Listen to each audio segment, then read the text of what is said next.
আপনারা দেখতে পাচ্ছেন যে এখানে ব্রিটিশ বাংলাদেশি কমিউনিটি, এখানে হাজার হাজার মানুষ ঐক্যবদ্ধ হয়ে ব্রিটেনের প্রধানমন্ত্রী স্যার কেয়ার স্টারমারের কার্যালয়ের সামনে এখানে সমবেত হয়েছে।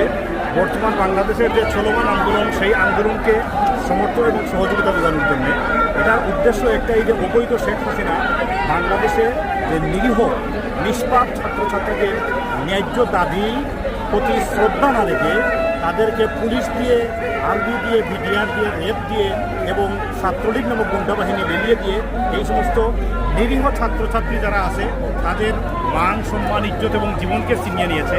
আজকে শত শত মানুষ মৃত্যুপুরে জ্বলে পড়েছে এবং কত মানুষ যে মারা গেছে তার হিসাব কেউ জানে না। আজকে সেটাও প্রকাশ করছে না। একটা দেশে কোনো অবস্থাতেও এই যে ফোনের নেটওয়ার্ক বন্ধ করে, নেটওয়ার্ক বন্ধ করে, ইলেকট্রিসিটি বন্ধ করে একটা অন্ধকার জগৎ সৃষ্টি করে সরকারের লেলিয়ে দেওয়া বাহিনী মানুষের দরজায় দরজায় গিয়ে যে হুমকি দিয়ে মানুষকে যে হত্যা করছে, এইটার প্রতিবাদ। এবং এই প্রতিবাদ এবং এখানে দাবি হচ্ছে একটাই, স্বৈরাচারী শেখ হাসিনার পতন এবং সেই পতনের মাধ্যমেই এই দেশের বাংলাদেশের মানুষের স্বাধীনতা, সার্বভৌমত্ব এবং গণতন্ত্রকে মুক্ত করার লক্ষ্যে শেখ হাসিনা পদত্যাগ করে যাচ্ছে। এই পদত্যাগের আগ পর্যন্ত আমাদের সমগ্র বিশ্বে যত ভাইরা রয়েছেন আমাদের প্রতিবাদ করতে হবে এবং আমাদের প্রতিবাদের সবচেয়ে প্রধান ভাষা হবে রেমিটেন্স। 1 টাকাও সরকারের মাধ্যমে আপনারা পাঠাবেন না, যাতে করে এই সরকারকে একদম উলঙ্গ করে দেশ থেকে বিদায় নিতে হয়। সেই ব্যবস্থা করার জন্য আমি সারা বিশ্বে যারা বাংলাদেশি আছেন সকলের প্রতি আহ্বান জানাচ্ছি। ধন্যবাদ। আসসালামু আলাইকুম।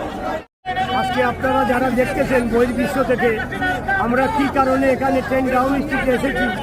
আমরা এসেছি আমাদের বাংলাদেশের এই স্বৈরাচারী শেখ হাসিনা, আমাদের যেই ভাই বাতিদা যারা স্টুডেন্ট কোটা আন্দোলনে নেমেছিল, তারা এমনভাবে এই পেশি সরকার ওদের উপরে তাদের পুলিশ বাহিনী লেলিয়ে দিয়ে তাদেরকে হাজার হাজার ছাত্রদেরকে হত্যা করেছে। তার প্রতিবাদ জানাই, তাদের নিন্দা জানাই।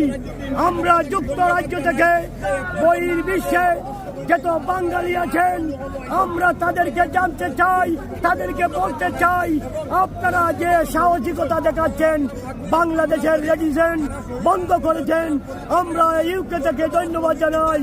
আমি দেখেছি সৌদি আরব থেকে শুরু করে আরব আমিরাত, বিশ্বের যে যেখানে আছে বাঙালি প্রত্যেকেই এই রেজিডেন্ট বন্ধ করেছেন, আমরা ধন্যবাদ জানাই। এবং বাংলাদেশের সেনাবাহিনী আমাদের শেষ আশ্রয়স্থল ছিল। আমরা মনে করেছিলাম বাংলাদেশের সেনাবাহিনী আমাদের ছাত্র জনতাকে রক্ষা করবে। আমরা প্রবাস থেকে বাংলাদেশের সেনাবাহিনীকে আমরা এখান থেকে আমরা পিলখানা হত্যার সময় আমরা সাহস দিয়েছিলাম, কিন্তু আজকে দেখলাম আমাদের সেনাবাহিনী আজকে আমাদের ছাত্রদের উপরে যেইভাবে আক্রমণ চালাচ্ছে। আমরা এখানে আমরা আসছি বাংলাদেশের যে অরাজকতা, হত্যা, গুম, খুন, এই অবৈধ স্বৈরশাসক খুনি হাসিনার যে একনায়কতন্ত্র, তার প্রতিবাদে যুক্তরাজ্য বিএনপির উদ্যোগে আমরা এখানে লন্ডনে বসবাসরত সাধারণ জনগণ এবং দলমত নির্বিশেষে আজকে হাজার হাজার মানুষ অংশগ্রহণ করেছে। আমরা যারা প্রবাসে বসবাস করি, আমাদের একটাই দাবি, যতদিন না পর্যন্ত সাধারণ ছাত্রছাত্রীদের গণহারে হত্যার বিচার, অবৈধভাবে গুম খুন করেছে তাদের বিচার না হবে, ততদিন পর্যন্ত প্রবাস থেকে আমরা আমাদের যৌক্তিক আন্দোলন করে যাব। আসসালামু আলাইকুম। তো আমরা আজকে 10 ডাউনিং স্ট্রিটে আমরা এখানে দলমত নির্বিশেষে যুক্তরাজ্য বিএনপির উদ্যোগে আজকে এখানে এই খুনি ফ্যাসিস্ট স্বৈরাচারী শেখ হাসিনার এই তাদের আওয়ামী লীগ, যুবলীগ এবং তাদের পেটুয়া বাহিনী পুলিশ লীগের অত্যাচার নির্যাতনের সাধারণ শিক্ষার্থীদের যে কোনো হারে হত্যা নির্যাতন চলছে বাংলাদেশে।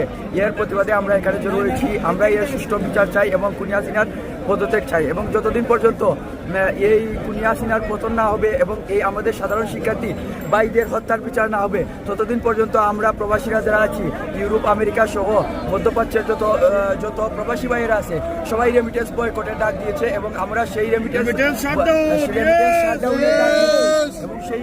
শাটডাউনের ডাকে আমরা একত্রিত হয়ে স্বতঃস্ফূর্তভাবে সবাই একসাথে কাঁধে কাঁধ মিলিয়ে এই রেমিটেন্স শাটডাউন সফল করব যতদিন পর্যন্ত এই ফেসিস্ট খুনি ডাইনি শেখ হাসিনা যতদিন পর্যন্ত পদত্যাগ না করবে এই সরকারের হাত থেকে এই ফেসিস্ট সরকারের হাত থেকে যতদিন পর্যন্ত বাংলাদেশের সাধারণ জনতা মুক্তি না পাবে ততদিন পর্যন্ত আমরা রেমিটেন্স শাটডাউন করব।